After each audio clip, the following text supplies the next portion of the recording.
Hey friends, so next session or episode on our practical English, English made easy with me, with Surabhi, and again another series on the ladies related or kitchen related or household. What do you mean by household? जैसे हम बोलते हैं घर के काम, ठीक है, तो उसके लिए एक इंग्लिश में टर्म है house hold chores. House hold work की बजाय चोर्स बोलते हैं. जैसे हिंदी में चोर हम थीफ को बोलते हैं चोर, उसको इंग्लिश में चोर्स है छोटे मोटे काम जो रोज़ाना के होते हैं. ठीक है, तो हाउस होल्ड मतलब घर के जो काम होते हैं, कुछ भी सब्जी का, सफाई का, धुलाई का, कुछ सामान लाना है, all these things are called household. तो हाउस होल्ड चोर्स ये एक हेडिंग है आज के उसका, और नया आपके लिए टर्म भी मिला है जिसको हम कहें ना हाउस वर्क सिंपल इंग्लिश में, which is wrong, which is not the correct English. It's simple household chores. Alright, so let's do the some other household chores जो हमारे रह गए किचन से बाहर के. अब जैसे कि झाड़ू लगाना, पोछा लगाना, ये भी होता है, खुद लगाएं किसी और से लगवाएं, जो भी है. सो झाड़ू is called a broom and a पोछा is called a mop. MOP mop. झाड़ू is a broom. BROOM broom. Alright. Then उसको जो हम झाड़ू से सफाई करते हैं उनको बोलते हैं sweeping. I'll sweep the floor. Sweep झाड़ू लगाना, फ्लोर ज़मीन, ज़मीन. Sweep the floor और you sweep the floor. आप स्वीप कर दीजिए. अगर अब आपको पोछा लगाना है तो आप बोलेंगे mop. I will mop the floor.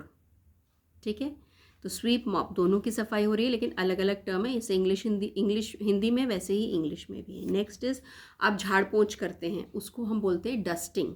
और उसके लिए क्या हम या तो बोलते हैं रफ क्लॉथ, या उसके लिए करेक्ट वर्ड इज़ रग. डस्टिंग क्लॉथ और अ रग, RUG रग.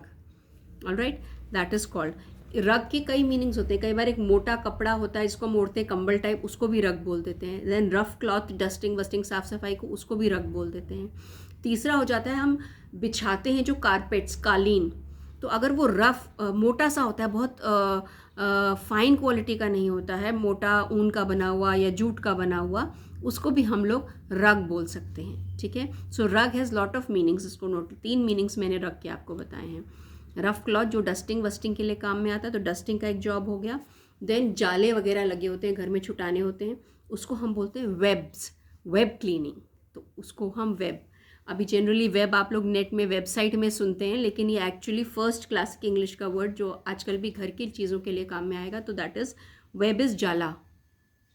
तो वेब क्लीनिंग इज़ जाले की जब हम सफाई करते हैं, that's called a web cleaning. ठीक है, देन ग्लास क्लीनिंग, शीशे को सफाई करनी है तो साफ़ सफाई हो गई. उसके बाद क्या होता है, अगर हमें बेड या टेबल को हमें उस पर कुछ साफ़ करना है, क्लीनिंग तो हो ही गया. उस पर हमें नई चद्दर बेड शीट बिछानी है तो हम बोलेंगे spread the new bad sheet on the bed. और टेबल पे करनी है, टेबल क्लॉथ है, टेबल कवर है, प्लास्टिक का है, कपड़े का है, जिस चीज़ का भी है, spread the new bad table cloth on the table. उसके बाद हमें कभी कुछ अरेंज, हम जैसे कहते हैं ना कि हमें लगाने हैं, खाने की मेज़ लगानी है, चम्मच, कटोरी, भगोने, ग्लास, ये सब लगाने हैं, तो हम उसको बोलेंगे अरेंज द टेबल.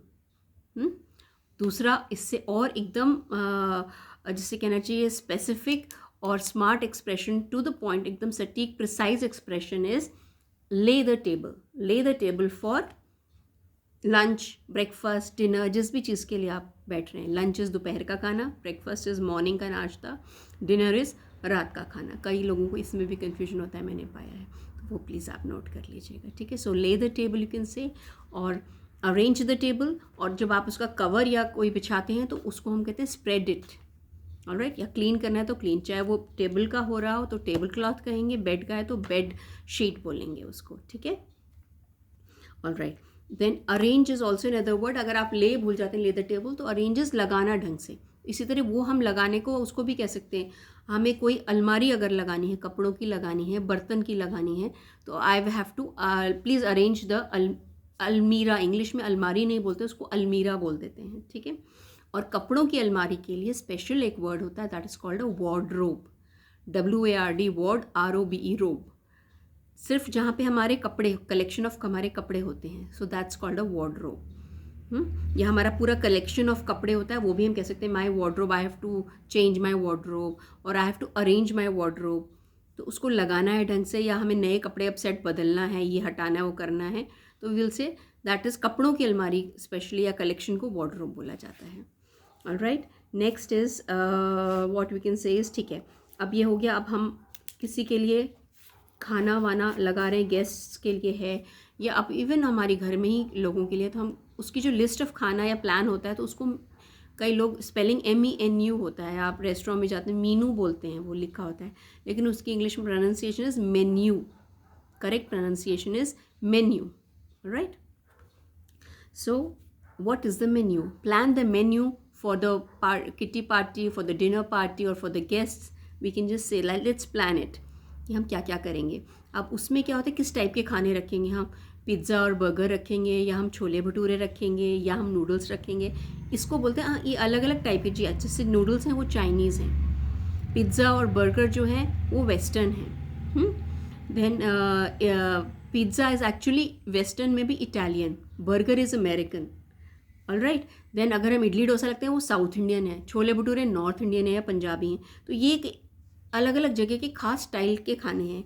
इसके लिए भी एक वर्ड होता है क्विजीन. तो हम मेन्यू को प्लान करते हैं तो हम कहते हैं कौन सा क्विजीन, दैट इज़ कौन सा स्टाइल ऑफ फूड हम रखना चाहते हैं उसमें, या कौन कौन सा. अगर एक है तो हम कहेंगे हम साउथ इंडियन क्विजीन रखेंगे, या हम इटालियन क्विजीन रखेंगे. आजकल बहुत फैशन में है थाई क्विजीन, रेस्टोरेंट्स में भी होता है, या कई लोग अपने घरों में भी पार्टी दे रहे हैं तो उसमें रख रहे होते हैं. और अगर एक से ज़्यादा या 2-3 तरह के हैं, जैसे कि छोले भटूरे भी हैं, डोसा भी है, इडली भी है, पिज़्ज़ा भी है, नूडल्स भी हैं, चाइनीज़ सूप भी है, तो हम उसको बोलते हैं मल्टी क्विजीन. एक से ज़्यादा चीज़ होते ही मल्टी हो जाता है, मल्टी क्विजीन. ठीक है, सो आपकी पार्टी आप प्लान कर सकते हैं, मेन्यू क्या है और कौन सा क्विजीन आप रखेंगे. क्विजीन के साथ हो जाएगा मल्टी क्विजीन, ओनली 2 क्विजीन, या कोई पर्टिकुलर क्विजीन आप रख रहे हैं. Cuisine is style of food, cuisine.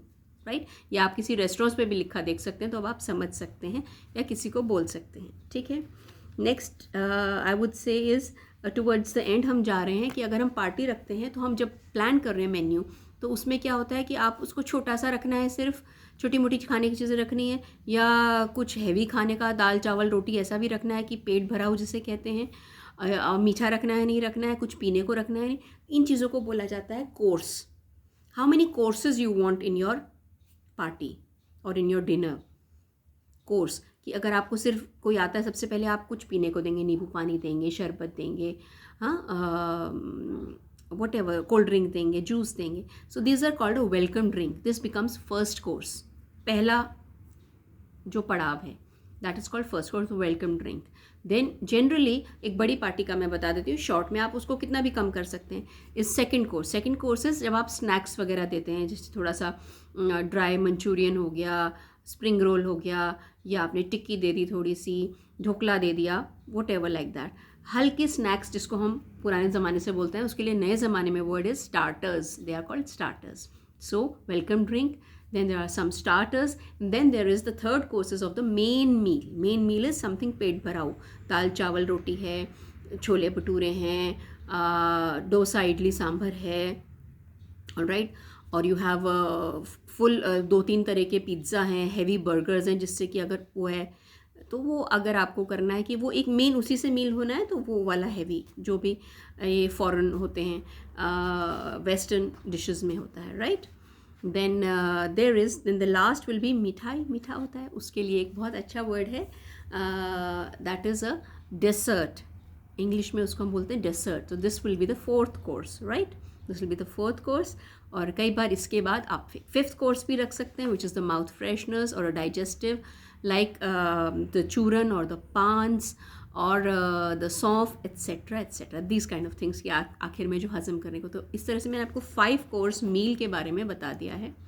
Right, and so this way you, मैंने आपको एक लंबी एक अलग तरह के हाउस होल्ड कोर्स और पार्टी तक के अरेंजमेंट के बारे में I have given you new terms and which you can use with others, or if others are using, you can understand and you can feel that English is easy. Right? Thank you.